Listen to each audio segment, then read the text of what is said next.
3단원 수열의 스텝 3도 우리 한번 같이 해보자.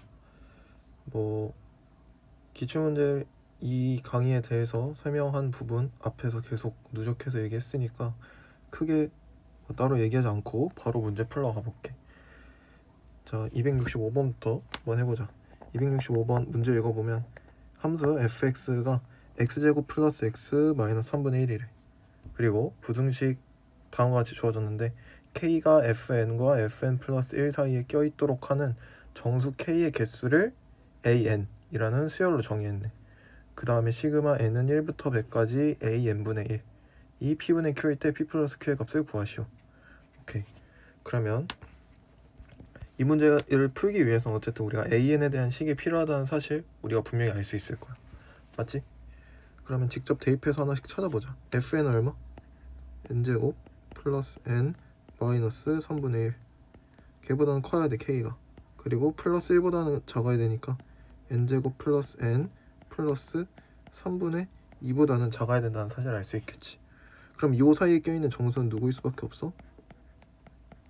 n제곱 플러스 n일 수밖에 없지 않을까? 요렇게. 괜찮지? 그래서 k는 n제곱 플러스 n인 거 알 수 있고, 그러면 이제 정답 다 구했네. 뭐만 구할 줄 알면 시그마 1부터 100까지 n제곱 플러스 n분의 1 얘만 계산할 줄 알면 정답 다 구했다고 볼 수 있는 거지. 그러면 우리 이거 특히 수열 시그마 단에서 많이 하지. 분모의 2차가 있을 때는 반드시 인수분해 해서 1차 곱하기 1차 형태로 쪼개줘야 한다. 그 다음에 이거 보자마자 무슨 생각? 우리 부분분수라는 생각을 해줘야 한다. 그래서 여기서 우리가 쓸 수 있는 방법이 이거 부분분수구나. 그치? 그럼 우리가 부분분수 공식을 알고 있었어야겠지? 그래서 부분분수 우리가 수원에서 계산하는 시그마의 형태가 많지 않기 때문에 어떤 시그마에 따라서 우리가 어떻게 계산해야 되는지를 이미 기출문제 풀이를 통해서 정립이 돼 있는 상태여야 돼. 그치? 정립이 안 돼 있다면 스텝 1, 2 또 스텝 3까지 이 정도면 충분히 거의 수능에서 나올 수 있는 모든 시그마 계산을 다 해봤다고 생각하거든. 그래서 요 안에 있는 애들만 아직 자기가 시그마 계산이 좀 부족하다 그러면 4번이고 5번이고 계속 풀어봐. 그래서 손에 좀 익혀야 돼. 알겠지? 답 외워서 답 바로 쓰는 그런 느낌이 아니라 답을 알고 있는 상태였어도 하나하나 문제 풀이에 근거를 가지면서 왜 이렇게 될 수밖에 없어서 답이 이렇게 나올 수밖에 없는지를 스스로 고민하고 해결하는 시간이 꼭 필요할 것 같아. 그럼 우리 부분분수 공식 혹시나 기억 안 나면 강의 노트나 필기 노트 이런 거 찾아보면 되니까 꼭 한번 찾아보고. a 곱하기 b분의 1은 공식이 어떻게 되지? b 마이너스 a분의 1 곱하기 괄호 열고 a분의 1 마이너스 b분의 1 이렇게 쓰는 거 맞지? 여기서 팁이 앞에다가 작은 거 두고 뒤에다 큰 거 두는 게 좋아. 작고 큰 게 이 전체 숫자가 아니라 여기 일반항 n하고 n 플러스 1 이렇게 있잖아. 그럼 n보다는 n 플러스 1이 크니까 n 플러스 1을 뒤에다 놔주는 게 좋다. 이것도 사실 이렇게 쓰면 얘는 순서가 좀 바뀔 수도 있잖아. 앞에 마이너스가 붙으면서. 그래서 b 빼기 a를 양수로 만들어주기 위해서 이렇게 뒤에를 큰 거 앞에를 작은 거 두는 거 깨알 습관이고, 이렇게 해서 정리를 한번 해주게 되면 따라서 시그마 1부터 100까지 어떤 식만 남게 되냐면 n분의 1 빼기 n 플러스 1분의 1 이렇게만 남게 되겠지. 요거 이제 계산해야 돼. 그럼 이거 계산하기 위해서는 우리가 일단 얘가 어떠한 형태인지를 알고 있었어야겠지. 그럼 얘를 계산하기 위해서는 이게 서로 약간 맞물리면서 소거되는 소거형이라는 걸 우리가 눈치를 채줬어야 돼. 괜찮지? 그럼 소거형은 우리가 어떻게 풀기로 했었냐면 이거 실전 개념 시간에 다 될 것 같지? 우리가 이름 붙인 게 있었잖아. 소거형일 때는 큰 작작을 쓰자. 소거형의 가장 대표적인 유형 두 가지는 지금 같은 부분분수와 혹은 유리화 했을 때 루트 빼기 루트 이렇게 나올 때 보통 소거형이라고 생각하고 큰 작작을 쓰게 돼. 알겠지? 그래서 큰 작작에 대한 설명은 그 실전 개념편 가면 여기 수열 실전 개념편 가면 자세하게 있을 테니까 꼭 그거 참고하고 이걸 손에 익혀두면 되게 좋아. 특히 급수하는 친구들은 여기서도 하고 급수에서도 할 거니까 그 미적분 급수 거기서 하는 친구들은 이 큰큰 작작을 정말 잘 이용해줬으면 좋겠다.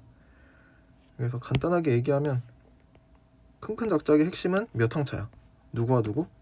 요 n과 n 플러스 1이 몇 항 차이가 나는지를 생각해주면 돼. 숫자 차이가 아니라 몇 항 차야. 절대 숫자 차이로 착각하면 안 돼. 이 n번째 항을 예를 들어 뭐 알파 n이라고 한번 해봐. 새로운 수열이라고 생각해봐. 그럼 얘를 알파에 몇으로 쓸 수 있니? 라고 하면 n 플러스 1항으로 쓸 수 있는 거 맞잖아. 그럼 얘가 n항, n 플러스 1항이니까 얘는 둘끼리는 1항 차가 난다고 보는 거지. 1항 차가 나면 서로 하나의 항씩마다 사사삭 지워지거든. 그러니까 건너뛰는 거 없이. 그래서 다 지워져. 가운데 중간이. 그래서 뭐만 남냐면 가장 작은 거 하나와 가장 큰 거 하나만 살아남아. 그럴 수밖에 없겠지. 가운데를 다 서로 사라지니까. 그래서 결론이 바로 나와. 1항 차네? 그러면 가장 작은 거 하나, 가장 큰 거 하나. 그래서 이름이 큰큰 작자인 게 큰 건 큰 데다 작은 건 작은 데다 집어넣으라는 뜻이야. 알겠지? 그래서 작은 거 작은 데다 집어넣으면 1분의 1이어서 1 되겠지. 큰 거 큰 데다 집어넣으면 101분의 1이겠지. 이렇게 계산해주면 101분의 100이 되면서 정답 201이 될 수 있겠다. 이렇게. 어렵지 않지? 지금 중간중간 설명하느라 오래 걸렸는데 정말 이거 한 2분이면 풀지. 못해도 3분 안에는 그렇게 풀 수 있을 정도까지 우리 열심히 시그마 계산 연습해놔야 된다. 넘어가서 266번도 한번 해보자. 첫째 항이 6인 수열 AN이 모든 자연수 n에 대하여 AN 플러스 1이 2-AN이거나 AN 플러스 P여야 된대. 근데 각각의 조건이 붙어있지. 그래서 우리가 이런 문제를 보통 뭐라고 얘기하냐면 이게 우리가 하나씩 해보면서 A1 아니면 A2 A2 가지고 또 저규칙 집어넣어서 A3 A3 집어넣어서 A4 이렇게 구하는 거잖아. 그래서 우리가 보통 이런 문제를 어떤 유형이라고 얘기하냐면 수열의 귀납적 정의.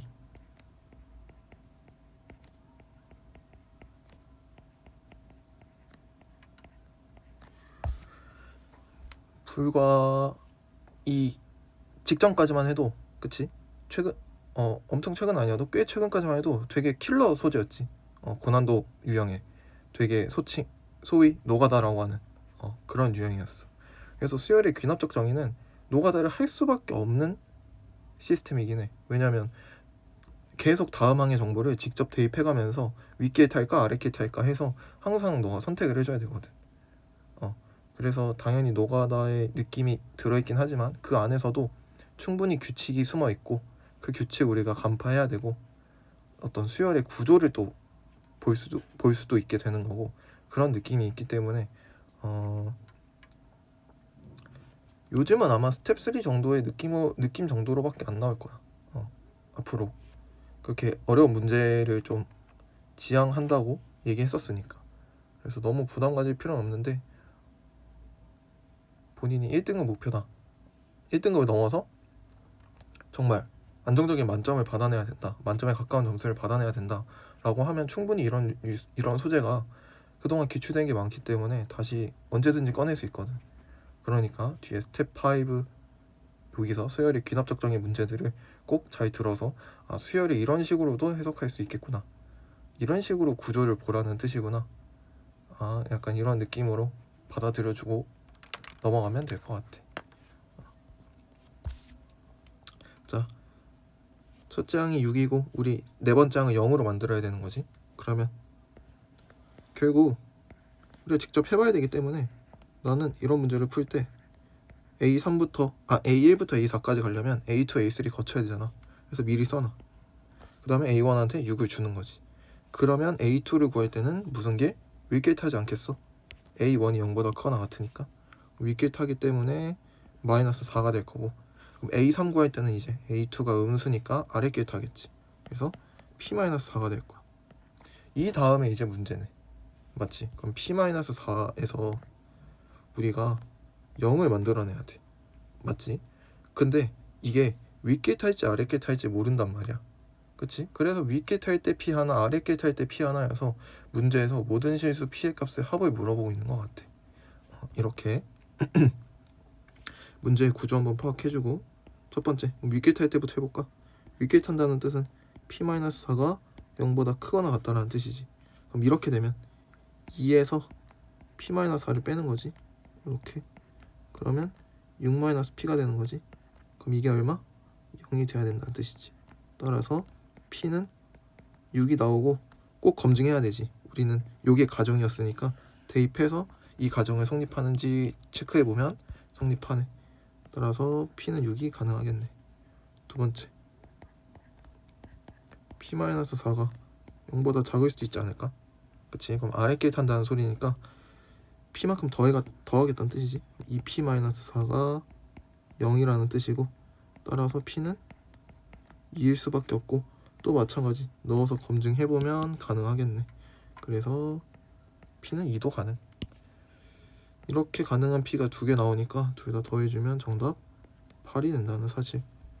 요 정도만 간단하게 풀 수 있을 정도면 충분할 것 같으니까 요 정도로 간단하게 보고 넘어가자.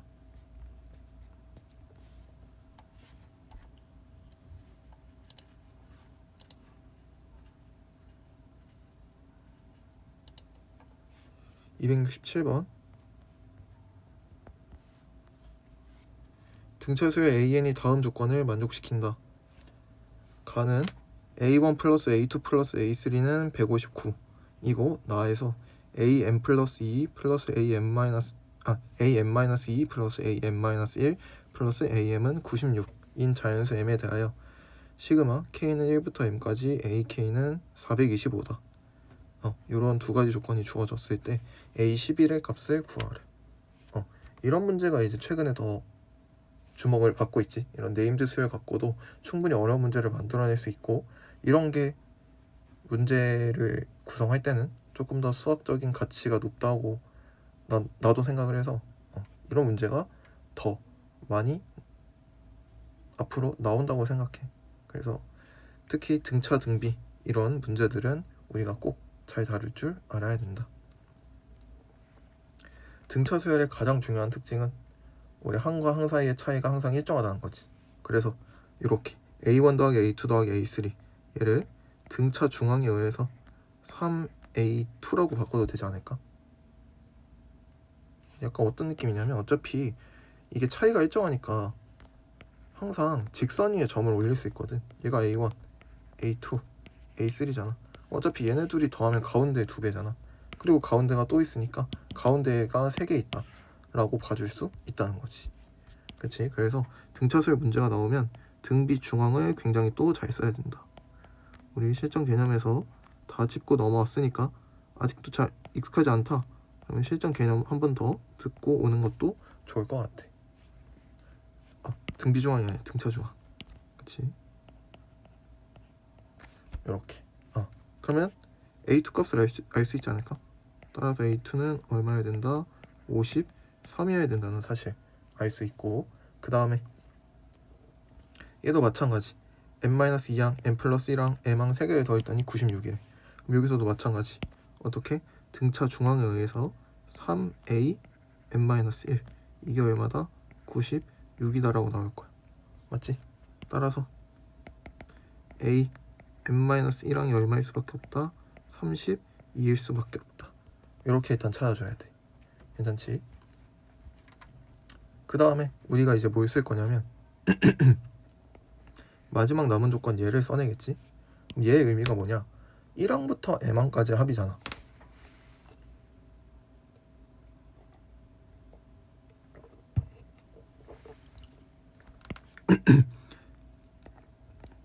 그러면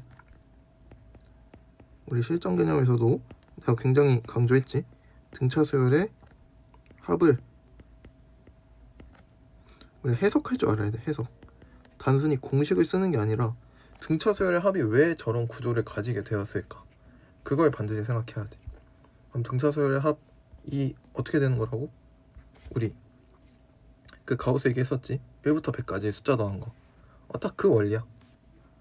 A1부터 A100까지 더하게 되면 짝짓는다 그랬지. 가장 앞에 거랑 가장 끝에 거랑. 그래서 A1 플러스 A100이라는 값이 있겠지. 당연히 그 값은 A2 플러스 A99가 같을 거고, 또 A3 플러스 A98과 또 똑같을 거고, 점점점 계속 똑같겠지. 그래서 그 합이 일정한 놈이 총 몇 개 있냐, 그것만큼 곱해주면 되니까. 숫자가 총 100개 있으니까 숫자 2개씩 쌍은 50개 있겠지. 그래서 이렇게 마무리해주면 되는 거야. 괜찮을까? 그치? 그 다음에 원래 그 수열의 그 항자리에는 자연수가 들어가야 되지만 어차피 등차 수열을 이렇게 직선이 올릴 수 있단 말이야. 그래서 여기가 A1항, 여기가 A2항이라고 하면 수열적으로는 존재할 수 없지만 요 가운데 A 1.5항에 해당하는 값이 존재는 할 거야. 만약 얘가 1이고 얘가 2야. 그럼 A 1.5항은 숫자로는 1.5라는 값을 가질 수 있다는 거지. 이해돼? 그래서 이제는 항의 번호를 우리가 임의대로 확장해도 괜찮다는 거야. 그래서 A1 플러스 A100은 또 어떻게 써도 되냐? A 2분의 101 이렇게 써도 괜찮다는 거야. 그러면 합치면 어떻게? 50 곱하기 A 2분의 101 이렇게 써도 똑같은 A1부터 A100까지의 합과 의미가 똑같다는 거지. 이게 우리의 실전 개념에서 배웠던 등차 서열의 합을 해석하자, 등차 서열의 합을 한번 확장해보자 라고 얘기했던 부분이었지. 지금 이 문제도 똑같이 적용할 수 있어. 1부터 m항까지 ak를 더해야 되잖아. 그럼 어떻게? 일단 쌍이 2분의 m개 있겠네. 맞지? 그리고 그 쌍의 합이 항상 일정할 텐데 얼마로? a1 플러스 am으로. 이렇게. 그럼 이게 얼마다? 425다. 이렇게 문제에서 정보가 써져 있었던 거지. 근데 A1항과 AM항을 이제 어떻게 구하면 되냐면, 공차 모르니까 공차 D라고 한번 해볼까? 그치? 그럼 A2가 53이니까 A1은 얼마? 53. D 하나 빼면 되겠지? 이렇게. AM항은 M-1항이 32니까 32에서 D 하나 더하면 되겠지? 그래서 D가 샥샥 날라가. 이렇게 구해도 돼. 알겠지? 혹은 이렇게 구해도 돼. 아까 얘기했듯이 A1과 AM의 합은 당연히 A2와 AM-1의 합과 똑같을 수밖에 없는 거 아니야? 그치? 사실 나는 이게 어쨌든 똑같지만 나중에 다른 어떤 어려운 문제로 확장이 되었을 때 이렇게 생각할 줄 아는 게 조금 더 유리하지 않을까라고 생각해. 그래서 얘가 얼마? 얘가 53. 얘가 얼마? 얘가 32. 이렇게 집어넣어주면 끝난다는 거지. 괜찮지? 그래서 결론적으로는 2분의 m 곱하기 85. 이게 얼마다? 425라는 뜻. 그래서 이거 계산해보면 따라서 m은 10이 될 수밖에 없다는 걸 알 수 있을 거야. 그럼 m이 10이라는 뜻은 am-1이 얼마야? a9라는 뜻인 거지. a9가 32라는 뜻이고, 그 다음에 우리가 a2 아까 구했었지. a2가 53이었지. 따라서 9항과 2항은 몇 항차? 7항차. 7항차만큼 났더니 숫자가 줄었네. 얼마만큼 줄었어? 마이너스 21만큼. 따라서 실제 공차 D는 얼마다? 마이너스 3이다. 이렇게 찾아줄 수 있는 거지. 괜찮지? 공차 찾았네. 문제 마지막 10이랑 구해달래. 그럼 10이랑 어떻게 구해? A 11은 항상 1항의 노예가 될 필요 없다 그랬지. A 9항부터 시작하는 거야. A 9항은 32잖아. 그치? 그럼 32로부터 공차 2개만큼 앞으로 가면 되니까 공차 2개만큼 더 더해주면 이거 얼마다? 26이다. 이렇게. 그래서 정답 26. 이렇게. 괜찮지? 여기다가 써놓을게.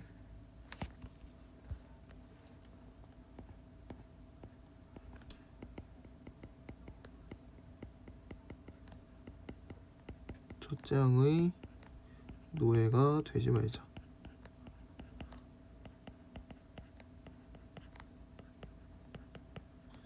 우리가 그동안 썼던 모든 공식이 다 첫째 항으로 써져 있어서 첫째 항이 되게 특별한 항처럼 느껴지는데 첫째 항은 전혀 특별하지 않아. 그냥 모든 일반적인 항과 마찬가지로 그냥 딱 그 정도의 위상이야. 그래서 첫째 항이 굳이 없는데 첫째 항을 찾는다고 막 계산한다. 그러면 이제 좀 굳이 그럴 필요가 앞으로는 없다는 거지. 알았지? 이렇게 해서 267번 충분히 중요한 내용이라고 나는 생각해. 이 등차수열 합을 과연 어떻게 잘 해석할 수 있냐가 이 문제의 난이도를 결정한다고 생각해서 이 부분 한번 다시 천천히 되짚어보고 복습 잘 해줬으면 좋겠어. 옆으로 넘어와서 우리 268번도 한번 해보자. 자, 첫째 항이 양수고 공비가 마이너스 2인 이번에 등비수열 나왔네. 오케이. 등비수열 AN에 대하여 다음 시그마의 계산값이 66일 때 A1의 값을 구해달라. 그러면 우리 얘를 좀 해석해볼까? 그치? 절대값이 있을 때는 우리 항상 뭐 하자고? 절대값이 있잖아.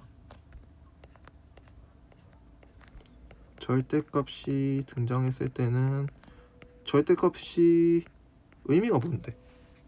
부호를 무시하겠다는 뜻이잖아. 부호를 무시하겠다는 뜻은 AK 저 안에 있는 값의 범위에 따라서 절대값을 벗기고 나오는 형태가 다르다는 뜻인 거잖아.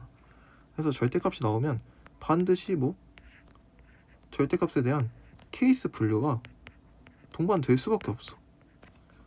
그 사실을 분명히 이해하고 받아들여줘야 돼. 그러면 한번 나눠볼까?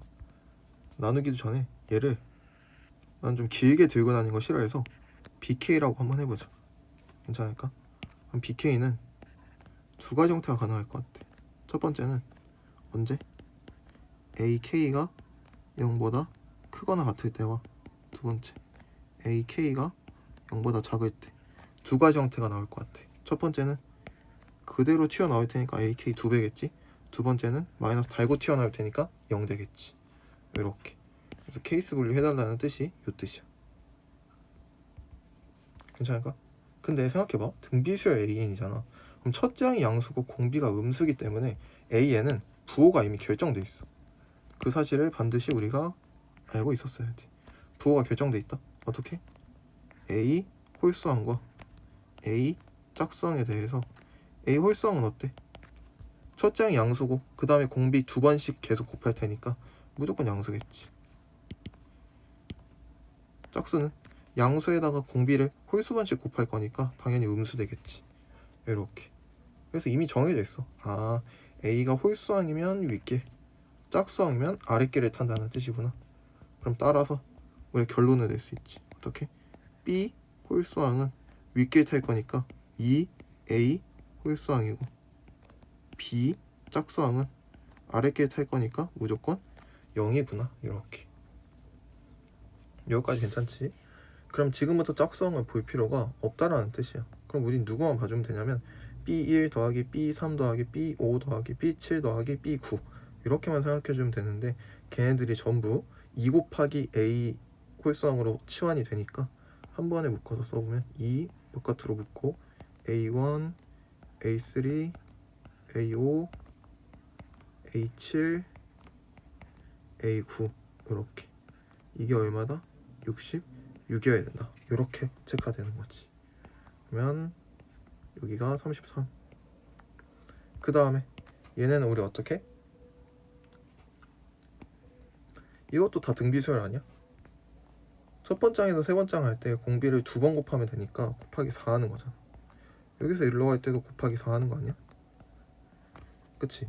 그러면 이게 결국 새로운 등비수열이 잡힌다는 거지. 그치?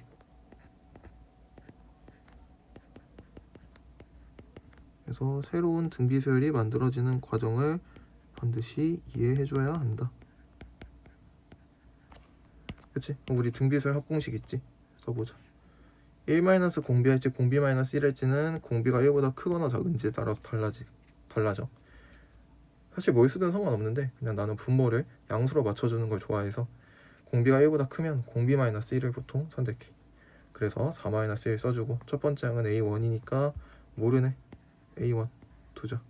그 다음에 공비에 몇 번? 항이 5개니까 4의 5제곱 마이너스 1 이렇게 써주면 되겠지. 이게 얼마다? 33이다. 이렇게 써주면 될 것 같은데 그치? 그러면 넘어와서 계산해주면 A1 곱하기 이거 1023이지. 그치? 이게 99가 돼야 돼. 어차피 약분해야 될 거 보이니까 3 곱하기 33 이렇게만 써놓을까? 그럼 따라서 A1은 얼마? 1023분의 33이 돼야만 해. 맞지? 그럼 약분 33이 아니라 33 곱하기 3 돼야 되지. 3 곱하기 33. 그럼 일단 3으로 먼저 나눠질 것 같은데 3으로 나누면 341분의 33 이렇게인 것 같아. 근데 딱 보니까 이거 11 있는 거 보여? 분모에도 11이 있어. 그래서 약분해주면 11 곱하기 31이 341이지. 그래서 31분의 3 이렇게 A1이 완성되겠다. 혹은 객관식 번호니까 분모 31로 맞춰줘야겠네 해서 뭐 31로 나눠서 11이 그 공약수다 뭐 이렇게 생각해도 될 것 같고 어떻게든 구해주기만 하면 되니까 잘 한번 계산해서 마무리는 어렵지 않았을 거야. 이렇게 홀수랑 짝수랑 홀수 짝수성에 의해서 좀 달라질 수도 있다. 이런 사실을 파악해주고 가면 나중에 어려운 문제가 됐을 때 조금 더 쉬워지거든. 알았지? 오케이. 여기다가 너 코멘트 하나 남길까?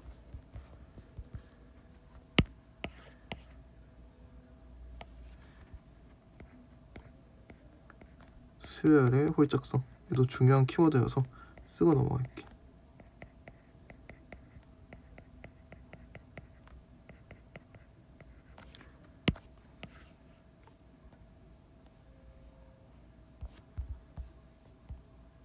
괜찮지? 넘어가자.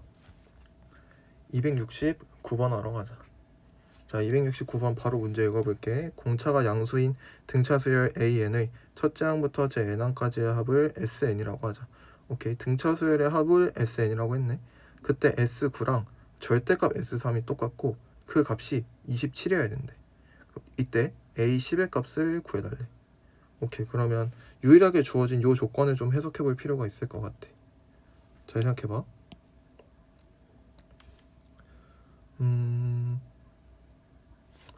만약 절대값 S3이 27이니까 우리는 S3을 가지고 당연히 27이거나 또는 마이너스 27이거나 두 가지 생각을 해볼 수 있을 것 같아. 그럼 첫 번째 S3이 27일 때 한번 생각해볼까? 그러면 S9도 27이고 S3도 27이라는 소리거든. 맞지? 이게 첫 번째 케이스니까 첫 번째라고 붙일게. 지금 하나씩 따져보고 있는 거니까. 첫 번째. 이러면 어떻게 될지 한번 생각해보자.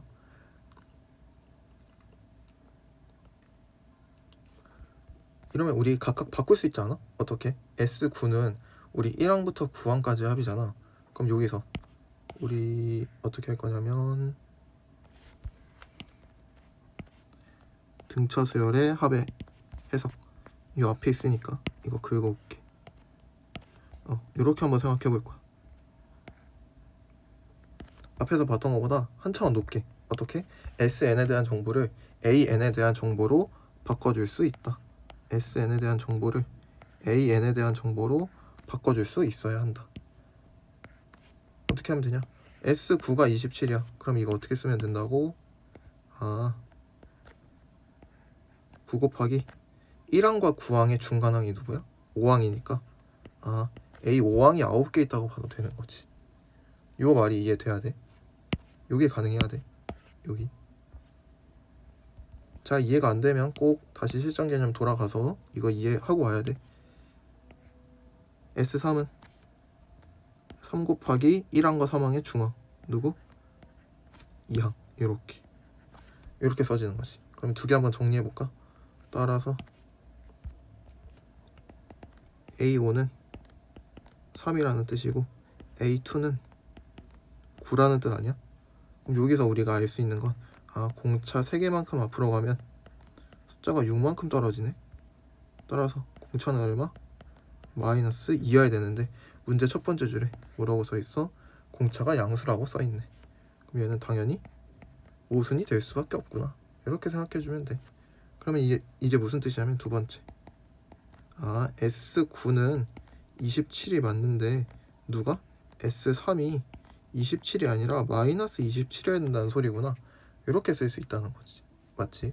그럼 어차피 식은 똑같을 거야. 따라서 여기서 어쨌든 탄생하는 값이 A5는 3이다가 탄생할 거고, 여기 있는 식에다가 뭐만 붙여주면 돼? 마이너스만 붙여주면 되니까 A2는 얼마? 마이너스 9라는 사실이 나오게 될 거야. 그치? 위에서 계산한 게 전혀 의미가 없던 행동이 아니었어. 부호만 바뀌는 거니까. 그치? 그래서 계산 2번 하면 바보지. 계산 2번 하지 말고 위에 있는 거 갖다 쓰자. 3D만큼 커지면 숫자가 12만큼 커지네. 따라서 D는 4일 수밖에 없겠다. 문제에서 물어보고 있는 게 뭐야 이제? A10항. 그럼 A10항 구할 때도 이거 초항으로 돌아간 다음에 하지 말고 어떻게? 우리 첫째 항이 노예가 되지 말고, 우리가 알고 있는 값이 이미 2개나 있잖아. A5도 알고 있고 A2도 알고 있고. 그럼 나 같으면 A10이니까 A5로부터 출발할 것 같은데, A5항으로부터 공차 몇 개만큼 5개만큼 더해주면 되지 않을까? 그럼 계산하면 얼마? 23이다. 그래서 정답 1번 체크해주면 되는 문제. 등차수열 한 문제는 전혀 어렵지 않아. 우리가 배운 실전 개념에 있는 내용들만 자유자재로 쓸 수 있다면 충분히 누구나 다 맞출 수 있는 문제니까 자신감 갖고 계속 반복해서 한번 풀어봐. 넘어와서 우리 270번 한번 해보자. 첫째 항이 2이고 공비가 정수인 등비수열 AN과 자연수 M이 다음 조건을 만족시킬 때 AM의 값을 구하시오. 가 봤더니 A2 플러스 A3이 4보다는 크고 12보다는 작거나 같대. 오케이. 나 조건 봤더니 1항부터 M항까지의 합이 122래. 오케이. 그럼 어쨌든 등비수열 합공식을 이용해서 나를 좀 써야 될 것 같아. 맞지? 그럼 어쨌든 등비수열 합공식을 쓰기 위해선 공비에 대한 정보가 필요하잖아. 그래서 공비가 주어지진 않았잖아. 그래서 공비를 R이라고 하면 둬보자. 대신 R은 문제 조건에 의해서 정수라는 생각만 가지고 있으면 되는 거지. 그치?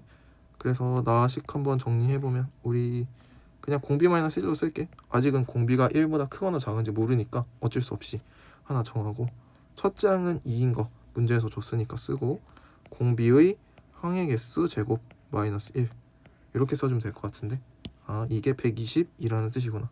그럼 요 방정식을 풀기 위해서 미지수 2개니까 우리가 식 하나가 더 필요할 것 같아. 맞지? 그거를 가해서 어떻게 얻어내는 방법인가 봐. 그래서 한번 가식 또 한번 정리해보자. 첫째 항이 2니까 A2는 2 곱하기 공비 하나, A3은 2 곱하기 공비 2개 이렇게 쓸 수 있지 않을까? 그러면 양변 싹 다 2씩 나눠주면 2보다는 커. 누가? 공비 더하기 공비 제곱이. 그리고 누구보다? 6보다는 작거나 같대. 그럼 다음에 만족시킬 수 있는 공비의 값을 한번 찾아보게 되면, 이거 뭐 굳이 막 2차 부등식 정리하지 말고 진짜 숫자 하나씩 넣어보면 되잖아. 공비 1이라고 생각하면 당연히 안 돼. 2는 포함 안 하니까. 그러면 공비 2라고 생각하면 딱 6이네. 그럼 공비 2 하나 되네. 또 되는 거 있는지 생각하면 양수 쪽은 없는 것 같아. 그럼 음수 쪽으로 생각 돌려. 마이너스 2일 때는 2여서 안 돼. 마이너스 3일 때는 6이어서 되네. 그래서 가능한 공비 정수 R이 2하고 마이너스 3밖에 없겠구나. 이렇게 찾아줄 수 있는 거지. 괜찮지? 그럼 하나씩 대입해서 과연 저걸 만들 수 있을까를 생각해보면 되겠지. 첫 번째, 공비가 2일 때 한번 해볼까? 나 조건에 대입해봐. 그러면 122는 2 곱하기 2의 m제곱 마이너스 1이라는 결과가 나오거든. 그럼 약분할 거 약분해주면 61 되고, 따라서 어떠한 결과가 나오냐면 2의 m제곱은 얼마? 62가 돼야 된대. 근데 문제에서 m은 당연히 자연수겠지. 자연수 m이라고 줬으니까 얘를 만족시키는 자연수는 존재할 수 없지. 62가 2의 거듭제곱이 아니니까. 그래서 공비가 2일 수 없고 반드시 공비가 마이너스 3이어야 된다는 사실을 이렇게 알 수 있다. 직접 해보는 것도 난 되게 좋은 습관이라 생각해. 직접 안 해보면 어차피 모르거든. 이거 마이너스 4 이렇게 쓸까? 2 곱하기 전체 크게 괄호 열고 마이너스 3의 m제곱 마이너스 1 이렇게. 그 다음에 정리할 수 있는 거 싹 다 정리해주면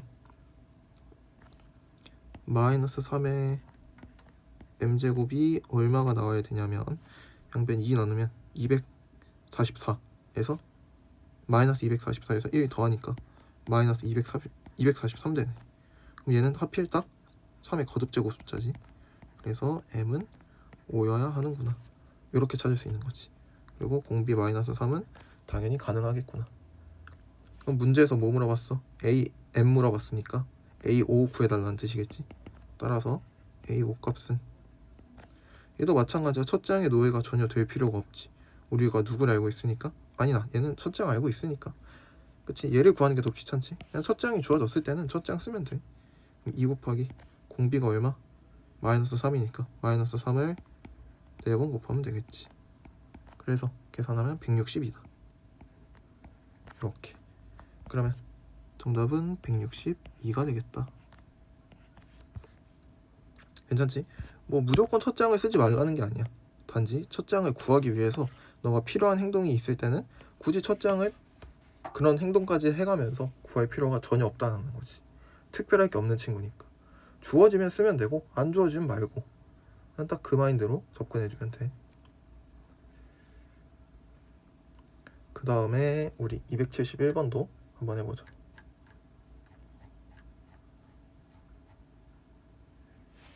등차가 0이 아닌 등차수열 AN에 대하여 A9가 2A3과 똑같대. 이때 시그마 뭐 n은 1부터 24까지 저 형태 계산값을 구해달래. 그럼 일단 너의 눈에 뭐가 제일 먼저 들어왔으면 좋겠냐면 등차수열이잖아. 등차수열. 그럼 그냥 요게 D야 D. 이렇게. 맞아? n 플러스 1항에서 n항을 빼면 딱 공차 하나만큼 차이가 날 거 아니야. 그래서 절대 분자를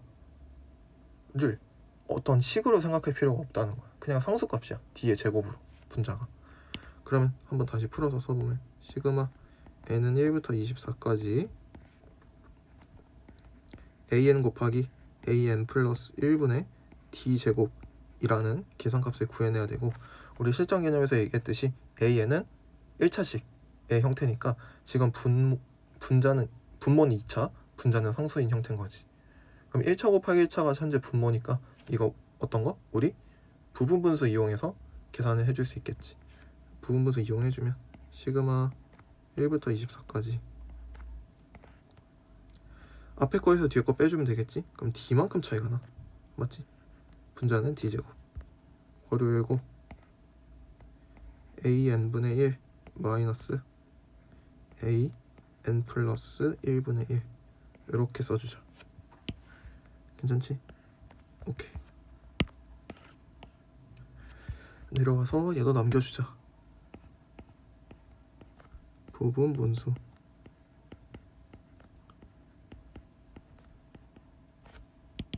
그럼 부분분수의 마지막은 결국 뭐가 될 수밖에 없냐면 소거형이 될 수밖에 없다. 소거형 풀 때는 뭘 떠올려라? 큰 작작을 떠올려라. 이렇게. 괜찮지? 또 계산해보자. 자, 시그마 1부터 24까지 D만 남게 될 거고 AN분의 1 마이너스 AN 플러스 1분의 1 될 텐데, 우리 큰 작작 할 때는 항상 몇 항차가 제일 중요하다 했지? 그래서 지금 몇 항차인지 한번 확인해보면 n항과 n 플러스 1항에 현재 보이기 때문에 1항차인 거지. 1항차일 때는 가장 큰 거 하나랑 가장 작은 거 하나만 남겨두면 된다. 그러면 D는 상수니까 그대로 둘 거고, 계산한 결과는 작은 데다가 작은 거 집어넣은 A 1분의 1, 큰 데다가 큰 거 집어넣은 마이너스 A 25분의 1 이렇게 써지겠지. 괜찮지? 결과를 꼭 알고 있었어야 된다. 그래서 얘를 결국 마지막에 계산해달라는 뜻이잖아. 맞지? 그럼 일단 이대로 두고 더 이상 계산이 안 되니까.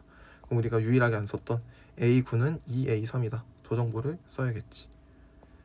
그래서 저 정보를 한번 써보러 가면 양변을 A3씩 빼줄 거야. 그러면 A9 마이너스 A3이 A3이라는 뜻이 되거든. 근데 얘가 무슨 뜻이야? 이게 6D 아니야? 6D? 이렇게. 그럼 A3이 사실 6D였다는 뜻이야. 괜찮아? 그치? A3이 6D니까 이거 다시 한번 잘 써보자. D 두고 A1은 얼마일까? A3이 6D니까 그거보다 공차 2개만큼 빼주면 되겠지. 그래서 4D분의 1일 거고 빼기 A25는 어떨까? A3으로부터 공차 22개만큼 더 더하면 되니까 28D가 되겠지. 이렇게. 그럼 D가 전부 다 날라가겠지. 그래서 4분의 1 빼기 28분의 1만 남을 거고 계산하게 되면 28분의 6 약분하면 14분의 3이 된다는 사실 어렵지 않게 찾을 수 있게 되겠다. 따라서 정답은 1번. 요것만 해주면 되는 문제. 괜찮지? 어렵지 않았을 거야. 이렇게 잘 풀어주면 되겠다. 바로 넘어가서 옆에 우리 272번도 한번 해보자. 공차가 자연수인 등차수열 AN과 공비가 자연수인 등비수열 BN이 A6과 B6이 9로 또 똑같대. 등차와 등비인데 우연치 않게 6번째 항에서 9라는 값으로 똑같구나. 그렇게 생각해주면 되고 가족권 나족권 확인해보면 7항끼리도 둘이 똑같네. AN, BN. 나족권은 A11항은 94보다는 크고 109보다는 작아야 된대. 그리고 자연수 조건 이런 것들 항상 놓치지 않게 체크 잘 해주고 문제 마지막 A7에다가 B8 더해다 돼. 오케이. 그러면 우리 이렇게 생각하는 거야. 6항 알고 있네. BN도 6항 알고 있네. 그치? 그럼 등차와 등비에서 하나의 항을 정확히 알고 있어. 그럼 나머지 누구만 필요하냐면 공차와 공비만 있으면 우리가 A 얼마를 물어보든 무조건 다 구해낼 수 있다는 거지. 그래서 지금부터 우리가 이 문제를 푸는 목적은 공차와 공비를 찾아야겠구나. 이렇게 생각해주면 돼. 그럼 공차와 공비를 찾아야 되니까 산술적으로 생각하면 미지수가 2개니까 식이 2개 필요하겠지. 그럼 지금부터 가족권 나족권 이용해서 가족권 나족권 그리고 저 A6과 B6은 9다 뭐 이런 정보까지 다 이용해서 식 2개만 뽑아내면 되겠다. 이런 식으로 밑그림을 그려놓고 문제를 들어가면 조금 더 뭔가 내가 뭘 해야 되는지를 확실하게 파악할 수 있을 거야. 괜찮지? 한번 해보자. A6이 9니까 A7은 어떻게 쓸 수 있냐면 9에다가 공차 뭔지 모르니까 D라고 하자. 이렇게. 괜찮지? B7은 B6이 9니까 9로부터 공비 하나만큼 곱하면 되겠네. 9R. 이렇게. 그럼 따라서 우리 D는 어떻게 쓸 수 있냐면 9 곱하기 R-1 이렇게 한번 묶어서 써낼 수 있겠지. 괜찮지? 그 다음에 나조건은 A11이 94와 109 사이에 있어야 된대. 그럼 A11은 어떻게 만들어? 6항으로부터 공차 5개만큼 더하면 되겠네. 그럼 9로부터 5D만큼 더하면 된다. 이게 94와 109 사이에 껴있다. 그럼 약분할 거 약분해주고 계산을 해주게 되면 85 되는 거 같지? 85와 100 사이에 껴있으니까 5로 나누게 되면 17 그치? 17과 20 사이에 껴있게 되겠지. 이렇게 따라서 D는 자연수니까 18 또는 19가 돼야 돼. 근데 잘 생각해봐. 공비도 자연수였네. 그러면 여기서 우리가 알 수 있는 건 D는 반드시 9의 배수라는 뜻이야. 그치? 이게 D가 19가 되면 저걸 만족시킬 수 있는 R값이 없거든. 그래서 19가 날라가고 18이 될 수밖에 없다. D는 9의 배수여야 하니까 이렇게. 그럼 D가 18이라는 뜻은 R이 얼마라는 뜻이냐면 R이 3이라는 뜻이겠다. 그럼 끝났지. A7부터 구해볼까? 9로부터 공차 하나만큼 더 와야 되니까 27. B8은 6으로부터 공비 2개만큼 더 곱해야 되니까 99, 81. 이렇게 둘이 더하면 108이겠네. 정답 5번. 괜찮지? 이 정도 풀면 되니까 뭐 크게 코멘트 쓰거나 할 건 없긴 한데 그래도 우리 시작 부분에 대한 코멘트를 하나 써보자면 등차든 등비든 똑같아.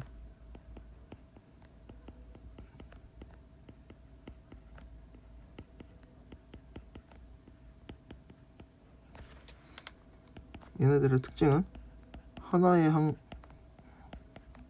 항과 등차면 공차, 등비면 공비만 있으면 된다. 요 마인드 세팅이 반드시 필요하다.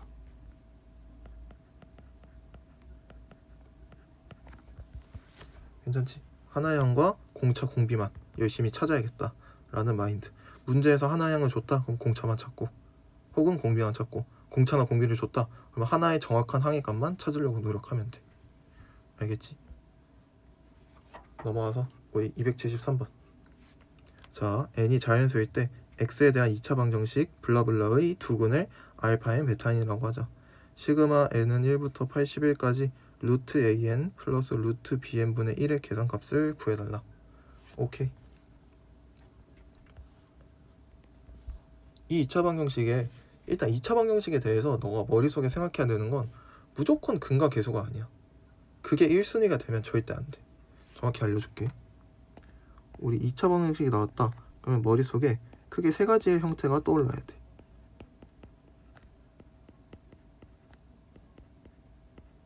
정확히는 네 가지인데 하나는 좀 애매해서 한번 네 가지 다 써주긴 할게. 내 머릿속에 2차 방정식이라는 워딩이 떴을 때 어떤 생각들을 하게 되는지. 2차 방정식이 뜨면 일단 제일 첫 번째로는 근을 구해야 될 거 아니야. 그러면 당연히 인수분해가 되는지를 가장 먼저 체크해야 돼. 인수분해가 된다면 두근 정보를 전부 다 알고 있는 거기 때문에 그것보다 2차 방정식에서 유리할 수 없다는 거지. 괜찮지? 두 번째로는 이제 인수분해 할 수 없다면 근과 계수와의 관계에 의해서 우리가 두근의 합과 두근의 곱, 또는 우리가 한번 정리했었지? 두근의 차까지. 그래서 두근의 차까지 우리가 파악할 수 있는 정보들로 문제를 풀어낼 수 있는 걸 한번 체크해 볼 것 같아. 그리고 정말 만에 하나 안 되겠으면 이때 근의 공식을 쓰는 거지. 생각이 항상 요 순서였으면 좋겠어. 알겠지? 무조건 인수분해가 된다면 인수분해가 제일 우선이야.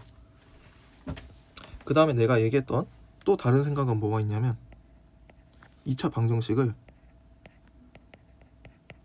2차 함수로 바라보는 거지. 함수로. 즉 그래프로 그려낼 수 있을까?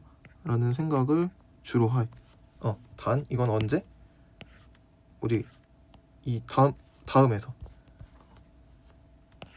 보통 수투 혹은 미적원 거기서 우리가 보통 많이 생각을 하기 때문에 수원에서는 그런 생각을 할 때도 있고 안 할 때도 있는 것 같아. 일단 제일 먼저는 인수분해나 근계수 쪽으로 생각을 가장 많이 하는 것 같아. 알겠지? 그래서 지금도 딱 보면 이거 알파인 베타인을 직접 구할 수 있는 형태야. 인수분해 직접 해보면 인수분해 하면 어떻게 되냐면 근이 n하고 n-1 이렇게 두 개가 나와. 알겠지? 그래서 내가 얘를 n이라고 두고 얘를 n-1이라고 둘 수 있어. 알겠지? 지금 인수분해 꼭 해줘야 돼. 식 써보면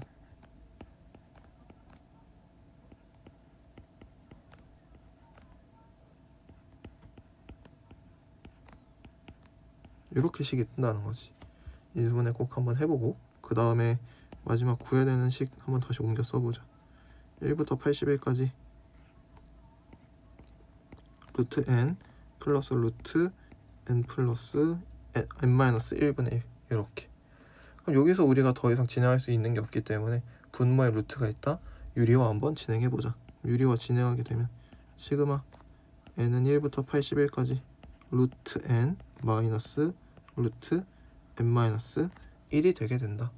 맞지? 얘도 마찬가지야. 이거 무슨 형태인 줄 알아야 되냐면 이거 소거형이다 라고 생각이 들어야 돼.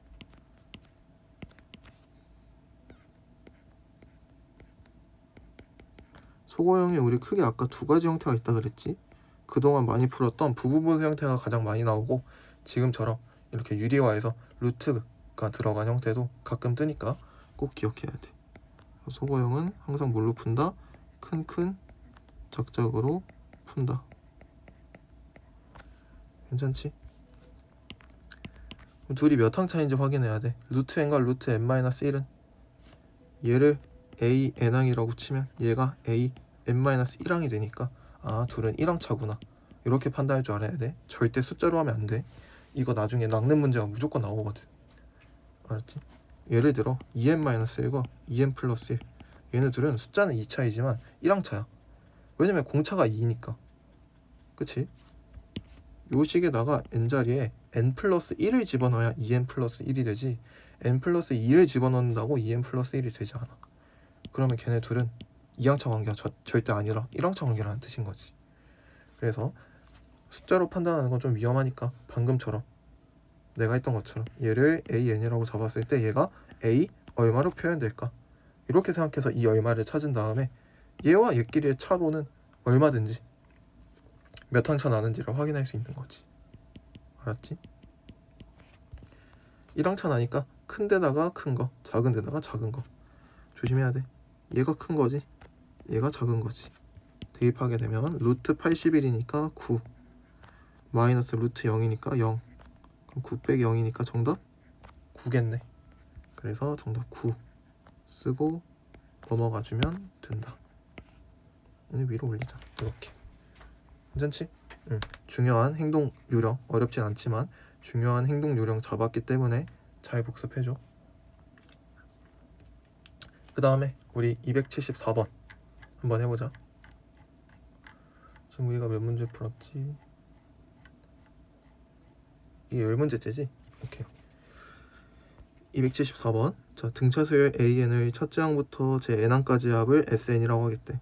SN 또 등차 수열의 합이네. 그럼 우리가 등차 수열의 합을 해석하는 과정 배웠으니까 그런 것들 머릿속에 한번 떠올려주면 좋을 것 같고 A3이 42일 때 다음 조건을 만족시키는 4 이상의 자연수 K의 값을 구해달래. 오케이, K는 자연수구나. 가봤더니 AK-3 플러스 AK-1이 마이너스 24였으면 좋겠대. 그럼 얘네들이 하필 2항차 나네? 그치? 그럼 얘는 반드시 뭐? 우리 등차 중앙을 이용해서 좀 고쳐줄 수 있지 않을까? 등차 중앙. 그럼 이게 얼마로 바뀌어? 2 곱하기 쟤네 둘의 중간항 K-2항 이렇게 바뀌겠지. 그럼 우리가 알 수 있는 정보가 뭐야?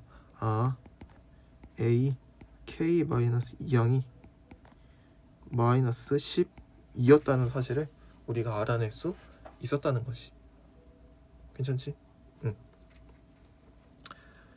그 다음에 AK-2가 마이너스 12고 그 다음에 우리가 또 알고 있는 정보가 A3이 42라는 정보를 알고 있어.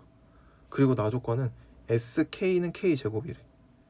그치? 그럼 SK의 의미가 뭐지? 1항부터 K항까지 합 아니야? 그치? 그럼 SK를 어떻게 표현할 수 있어? 2분의 K쌍이 있겠네. 누가? A1 플러스 AK라는 요 항들의 합이 총 2분의 K만큼 있다는 뜻이겠지. 이렇게 써놓고 보니까 이제 뭐가 보여? A3 값 알고 있으니까 A3 값으로 A1 표현할 수 있겠지. AK 값을 구해야 되니까 AK-2항 갖고 AK 값 구해낼 수 있겠지. 그치? 근데 더 좋은 생각은 뭐라 그랬어? 아, A1 플러스 AK나 A3 플러스 AK-2나 구조적으로 똑같을 수밖에 없네. 이렇게 해서 바로 써주면 훨씬 쉽다는 거지. 맞지? 대입해주면 이게 15K가 되거든. 15K. 그럼 15K가 K제곱이어야 되니까 당연히 K는 얼마? 15일 수밖에 없다. 이렇게. 그렇지, 훨씬 쉽지. 그래서 등차 수열의 합을 해석하는 법을 우리가 반드시 기억하고 있어야 한다. 그래서 이것도 한번 긁어와 볼까? 여기서 이 문제는 요 SK는 K제곱이다. 이거 해석하는 게 내 생각에는 이걸 어떻게 해석하냐에 따라서 계산량이 충분히 달라질 수 있다고 생각하거든. 그래서 꼭 잘 기억해서 복습 꼼꼼히 잘 해줬으면 좋겠어. 넘어와서 우리 276번까지만 풀고 잠깐 끊었다가 그 다음 번부터 또 이어가 보자. 자, 275번 해보면 공차가 정수인 등차 수열 AN에 대하여 A3 플러스 A5는 0이래. 그 다음에 시그마 K는 1부터 6까지 절대값 더하기 1반은 그냥 30이래. 이때 A9의 값을 구해달라. 오케이. 그러면 우리 일단 여기서 알 수 있는 정보, 뭔가 계속 등장한다는 게 느껴졌으면 좋겠어. A3 더하기 A5? 이거 사실 그냥 등차 중앙에 대한 정보잖아. 그치? 이게 누구랑 똑같으니까? 2A4랑 똑같으니까. 그럼 2A4가 0이니까 우리가 하나 알 수 있는 정보는 현재 A4가 0이라는 뜻이구나. 이렇게 하나 알 수 있는 거지. 맞지? 그 다음에 또 절대값이 들어있네. 우리 절대값은 반드시 뭘 파생할 수밖에 없다? 케이스 분류를 파생할 수밖에 없다. 한 번 더 긁어보자. 우리 절대값 문제 아까 어디 있었냐면 여기 268번에도 있었지. 형태가 똑같네 이거. 맞아?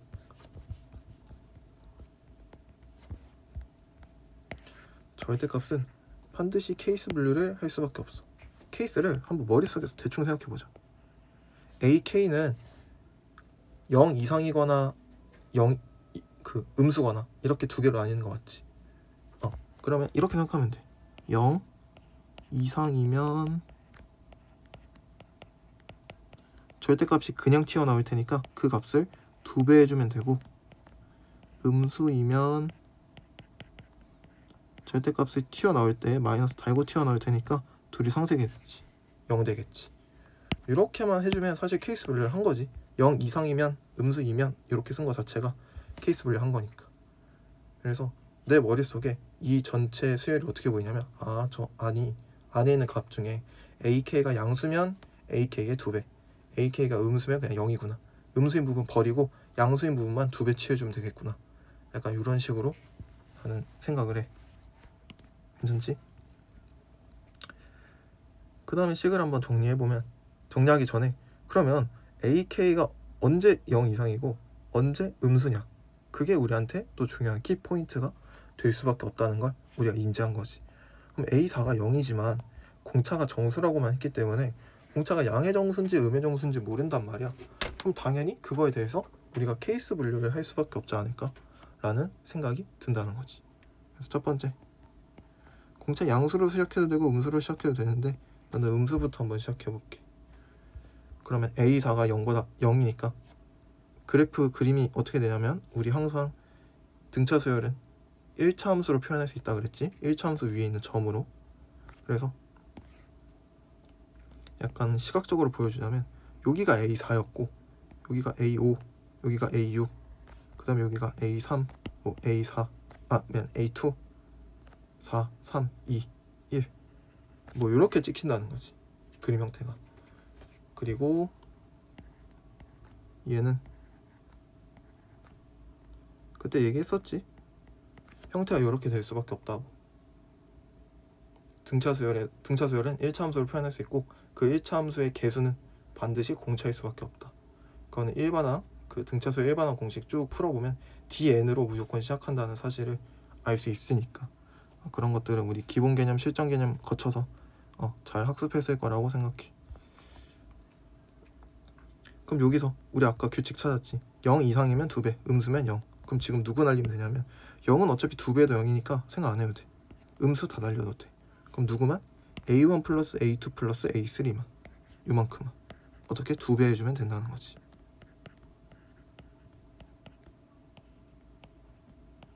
괜찮아? 그럼 얘가 30이어야 된대. 그럼 잘 생각해봐. A2가 A1 플러스 A2 플러스 A3, 이건 어떻게 쓸 수 있어? 가운데 놈의 3배라고 써도 되는 거 아니야? 3A2 이렇게. 그치? 그럼 이것도 결국 우리 등차 중앙을 이용한 거기 때문에 파란색으로 남겨둘게. 그럼 6A2가 30이거든? 맞지? 그러면 A2가 5라는 뜻이야. 맞아? 그럼 A2가 5니까 A2가 5라는 뜻이 뭐냐면 A4는 0이니까 공차 2개만큼 가면 숫자가 마이너스 5만큼 빠진다는 소리인데, D는 정수라 그랬지. 따라서 2D는 마이너스 5를 만족시키는 정수가 존재할 수 없어서 모순이다. 이렇게 생각해주면 돼. 그럼 결국 정답은 D가 양수일 때였겠구나. 그럼 D가 양수일 때니까 얘도 마찬가지로 그림 한 번만 그려보면 이렇게 생겼겠네. 그럼 오히려 1일 때, 2일 때, 3일 때가 음수고 4일 때가 0, 5일 때가 양수, 6일 때가 양수. 이렇게 되겠네. 요만큼만 2배 해주면 되니까 2 곱하기 A5 플러스 A6 되겠네. 그럼 이게 얼마다? 30이다. 이렇게. 그럼 이것도 마찬가지. 어떻게 볼 수 있냐면 A5 플러스 A6은 그냥 2배의 A 5.5항이라고 봐도 괜찮다는 거야. 5.5항은 대충 여기 있지 않겠어? 이 정도 위치에. 그럼 수학적으로 말이 되잖아. 얘의 값이 있고 얘의 값이 있을 테니까 이 두 값의 평균을 낼 수 있잖아. 단 5.5항이라는 건 수열상에서는 존재할 수 없는 거지. 5.5항 항의 번호는 항상 자연수니까. 그치? 하지만 수학적으로는 어쨌든 존재하는 값일 수 있기 때문에 우리끼리 이렇게 써서 한번 풀어보자는 거야. 괜찮지? 따라서 우리 A 5.5항은 얼마냐면 4분의 30이야. 그럼 2분의 15라는 뜻이거든. 이렇게. 그치? 그러면 2분의 15 5.5항이 2분의 15니까 4항이 0이란 말이야. 그치? 5.5항이 2분의 15면 둘이 몇 항 차? 1.5개 공차 1.5개 차이만큼 나거든. 그랬더니 얼마만큼? 숫자가 2분의 15만큼 차이가 난다 라는 뜻이니까 계산해주면 D가 5가 된다는 사실을 알 수 있고, D가 5인 건 공차가 정수고 공차가 0보다 크다라는 가정에 모순이 뜨지 않으니까 충분히 가능하다는 거지. 그럼 끝났네. 따라서 문제에서 물어봤던 A9 값 구해야 되니까 A9는 A4가 0이지. 그럼 A4로부터 공차 5개만큼 더 더해주면 되니까 25가 되겠다. 그래서 정답 25다. 이렇게. 괜찮? 응. 정답 25 찾아주면 되겠다. 마지막 우리 수학적 귀납법. 보통 빈칸으로 문제 많이 나오거든. 그래서 빈칸 문제 한 번만 간단하게 풀어보고 넘어가자. 우리 빈칸은 우리 앞에 삼각함수 단원에서 했듯이 정말 빈칸에 들어가는 값이 뭐인지만 잘 체크해주면 돼. 알았지? 그럼 그 부분에 집중해서 문제풀이를 한번 해볼게. 앞에 내용 뭐 다 필요 없어. 가가 여기서부터 시작되니까 나는 일단 여기서부터 읽을 것 같아. 괜찮지? 가를 채워야 되는 거니까. 그렇게 해서 보니까 1항부터 n 플러스 1항까지의 합을 쓰고 싶대. 근데 여기 보이지? 1부터 m항까지 합이 얘인데 얘가 여기까지 써있는 거야. 그러면 얘가 어떻게 나눈 거냐면 1항부터 m항까지의 합과 n 플러스 1항을 따로 쪼갠 거네. 그럼 요 네모의 정체는 요 아래에 있는 얘의 정체는 우리 얘는 결국 a n 플러스 1항일 수밖에 없다는 걸 눈치를 챌 수 있던 거지. 괜찮지? 그러면 채워넣으면 되겠지. am을 알고 있나? am은 문제에서 줬네. n 플러스 1 대입해서 빈자리에만 대입해주면 되겠지. 그럼 여기에 해당하는 거잖아. 맞지? 그럼 n자리에 n 플러스 1 집어넣으면 2에 n 플러스 1 곱하기 m이니까 순서 바꿔서 m 곱하기 n 플러스 1이라고 써볼게. 이렇게. 괜찮지? 그럼 그거 두 개 정리해서 나를 만들어줘야 된대. 그럼 2에 m에 n 플러스 1제곱이 지금 공통이지? 맞지? 그 다음에 얘네 둘이 묶어서 정리해주면 그럼 둘이 더할 때 이렇게 있는 거잖아. 맞지? 그럼 얘는 곱하기 1이 있는 거고. 그럼 얘네 둘이 묶으면 이렇게 두 개 더한 게 뒤에 여기 남지 않겠어? 그치? 그러면 마이너스 1과 1이 서로 더해지면서 사라지겠네. 그럼 여기 2에 2m 플러스 2제곱 이렇게 바뀌겠네. 그럼 가식 나식 다 채웠으니까 문제 끝났지. fm gm이라 할 때 f3분의 g7 구하라고 했으니까 f3부터 구해주면 2에 3 곱하기 4제곱인 것 같은데 이렇게. g7은 7 집어넣으면 2에 16제곱 이렇게. 그치? 그럼 2에 4제곱만 남겠네. 그럼 이거 계산하면 16이 된다. 그래서 4번 이렇게 체크해주면 되는 문제. 전혀 어렵게 생각하지 말고 그냥 가조건 나조건만 잘 채운다고 봐주면 되고, 수학적 귀납법이 뭐냐면 n이 1일 때 증명하고 n이 m일 때 성립한다고 가정했을 때 n이 m 플러스 1일 때도 성립하게 되면 모든 n에 대해서 성립한다는 걸 증명한 거잖아. 2일 때 3이 됨을 증명한 거지. 그러면 여기 다시 3 넣으면 여기 4일 때, 여기 다시 4 넣으면 여기 다시 5. 이런 식으로 꼬리에 꼬리를 물 수 있기 때문에 쭉 딱 가능해지게 되는 거지. 그래서 이게 모든 자연수 n에서 저게 성립함을 보일 수 있는 하나의 방법이다. 이 정도만 기억하고 넘어가면 되고, 특히 수능을 준비하는 친구는 수학적 귀납법 자체가 나오지도 잘 안 나오기도 하지만 나오더라도 보통 이렇게 빈칸으로 냈을 때도 보통 빈칸으로 많이 냈기 때문에 그렇게 생각해주면 되고,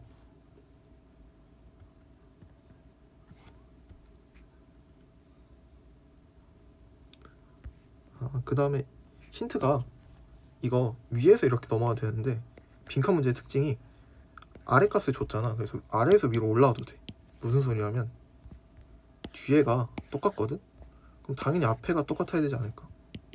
그러면 요렇게가 서로 똑같아야 된다는 뜻이야. 그치? 근데 우리 가 알고 있지? 따라서 요 결론에서 가를 나눠서 나를 구해도 괜찮다. 이렇게 기억해도 돼. 그치? 빈칸만의 되게 특별한 성질이지. 이렇게 넘어와도 되고 이렇게 넘어와도 되고 더 편한 방법 선택해주면 돼. 그래서 보통 빈칸에 앞과 뒤를 잘 살펴봐라 라고 얘기하거든. 그래서 여기다가 하나 써놓을게. 빈칸 앞 뒤에 주목하자.